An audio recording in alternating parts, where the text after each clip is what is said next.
We'll guide you through how to download DaVinci Resolve for free on your Mac. If you find this helpful, consider subscribing and liking the video. First, go to your web browser and navigate to the official Blackmagic Design website.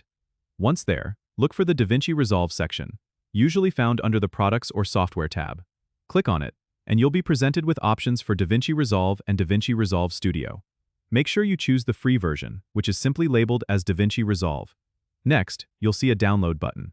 Click on it, and you'll get a form asking for your details like name, email, and country. Fill in the necessary information, and then click on the Register and Download button. Your download should start automatically. Once the download is complete, locate the downloaded file in your Downloads folder. It's a disk image file, so double-click it to open. You'll see the DaVinci Resolve installer icon. Double-click this icon to start the installation process. Follow the on-screen instructions to complete the installation.